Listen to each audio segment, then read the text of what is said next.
Welcome back to the Fruit Logistica Media Studio. My name is John Hay from FruitNet Media International. And with me in the studio, I have a special guest this morning who is Eitan Zvi, Vice President of Marketing from Israeli exporter Galilee Export. Welcome, Eitan. Thank you very much. Good morning. Morning. Eitan, you've been exhibiting here, Galilee Export, I believe, for a number of years. Yes.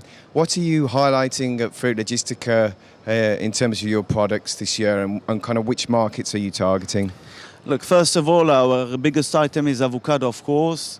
And we have good business in Europe for many years. And first of all, the first goal is to keep the customers happy and to see their needs. We are in the middle of the season. Not always you have time in those 2 months to visit all the customers, and you see them all in a few days' time. So you want to keep them happy. And just in terms of your avocados, you mentioned Europe, but is your business in avocados diversifying in terms of export markets? Are you going to new markets? Look, the market that we are targeting is the East, China, but at the moment Israel are not allowed to supply China because of agreements between the countries. So, and we can compete in America and in countries like Mexico. So we focus on Europe, Russia, a bit of avocado greenskins to South Africa, but still Europe is our main market.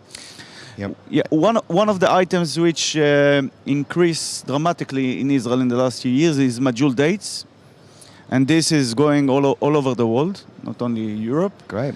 And we focus on this item in addition to our regular business in avocados. Yeah. And the plantings of the majul dates, Yes. are they increasing substantially? Increasing substantially, yes. And you have plenty of land and resources, Yes. water Yes. to Water's grow not a more problem. to Yeah. grow more of this fruit. Yes. So, how would you explain Israel's position in terms of majul dates on the global market? Yes, Israel are number one by far. Not a lot of competition from the world at the moment.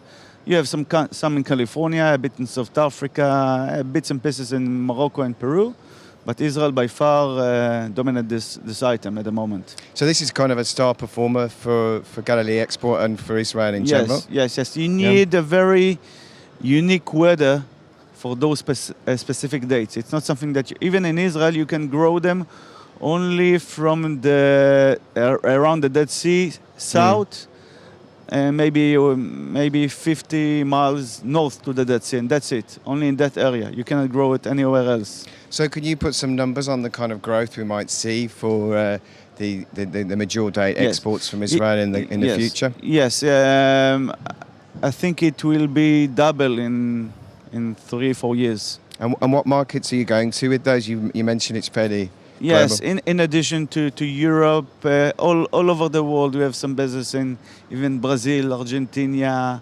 India, everywhere. So are you investing more in the marketing of these products now as well? Yes, definitely. Yes. And what kind of work are you doing there on the marketing side? We do some promotions. Sometimes when we come to a new country, we try to find a supermarket that will take it in reasonable price and then develop this. But it's mainly to show this item elsewhere and to get countries that don't use it at the moment to use those dates, because they are much better than the other dates. And are there any challenges there in terms of growing that major date export business? Yes, definitely. It's just to find the new customers for this in terms of quality and everything. No problem at all, because you can ship them.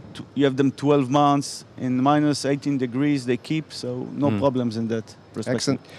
And in terms of your other, you have a very extensive range of products, citrus, pomegranates, and so on. Which other products would you say are performing best for your company and for Israel in general? Look, the Ori Clementine perform good this year. Market is good, but the volumes, short volume, so maybe that might be the reason. We still keep Israel in a good position in pomegranates, especially in Germany, for those who look for premium quality with clean from pesticides. But as I said, I think the new star is majul dates, and our biggest business is avocados. Now, back on the avocados briefly, the Hass avocado is obviously the signature product for export, but you, in terms of your green skin avocado exports, am I right in thinking you're the world's largest exporter of those? Exactly that. Yeah. So is that a product you can see potential to develop? Because global demand is obviously dominated by Hass. It lends itself to shipment and for retail and so on. But the green skin, can you see potential to develop that? Or? There is an increase in Israel in green skin, but not so much. The main demand in the world is for us. We still find the right niche for the green skin, especially in East Europe and in Russia and in Italy. When every grower that plant us must use Ettinger as pollinator, so there is an increase, especially in the Ettinger variety. On the other green skin variety, I don't see big increase in Israel, only light increase in the near future. We just want to keep this niche. We don't need to grow it too much, just to keep the current level of volume and prices, it would be good. And is your company involved? Israel's obviously always had a reputation for its varietal innovation, developing new varieties. Is your company involved in this? Yes, actually, yes. We have in the north orchards that try to develop new varieties. I might say that in the last few years, we haven't seen much success to find something new. Our growers actually planted in the last few years a lot of gem Hass, which is like a premium Hass, but we didn't develop this, to be honest. Great. Well, thank you very much, Eitan, for your time this morning. It was fascinating to hear about the development of Israel's exports, and all the best for the next show. Thank you very much. Thank you very much, guys.